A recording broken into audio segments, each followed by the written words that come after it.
చైనాలో 200 మంది పాలిచ్చే తల్లుల మీద ఒక స్టడీ జరిగింది. ఆ స్టడీ యొక్క రిపోర్ట్ని ఎడిన్బరా పోస్ట్ నాటల్ డిప్రెషన్ స్కేల్ మీద నిక్షిప్తం చేశారు.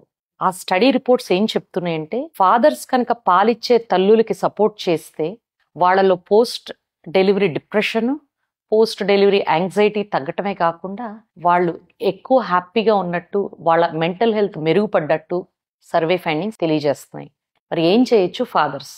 ఫస్ట్ అండ్ ఫార్మోస్ట్, భార్య యొక్క పాస్చర్ కరెక్ట్గా ఉందా లేదా చెక్ చేసుకోవాలి. స్పైన్ స్ట్రైట్గా పెట్టుకోవటం, బ్యాక్కి కరెక్ట్ సపోర్ట్ అండ్ లెగ్కి కరెక్ట్గా సపోర్ట్ ఉండటం వల్ల తల్లి కంఫర్టబుల్గా ఫీడింగ్ ఇవ్వగలదు.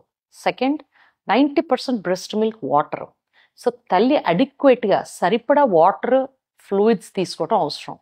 సో పక్కన వాటర్, అవసరం అయితే డ్రై ఫ్రూట్స్ అండ్ ఫ్రూట్ కనుక పెడితే ఆమె కంఫర్టబుల్గా ఫీడింగ్ ఇవ్వగలదు. Third, baby burping clothes and change of nappies కూడా రెడీగా ఉండటం వల్ల ఈజీగా ఉంటుంది బేబీ బట్టలు చేంజ్ చేయటం.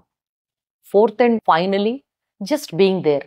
ఒక మనిషి తన హస్బెండ్ తనకు సపోర్ట్గా ఉన్నాడన్న విషయంతోనే తల్లి యొక్క మెంటల్ హెల్త్ ఎనార్మస్గా ఇంప్రూవ్ అవుతుంది అని చెప్పి ఈ సర్వే ఫలితాలు వెల్లడించాయి.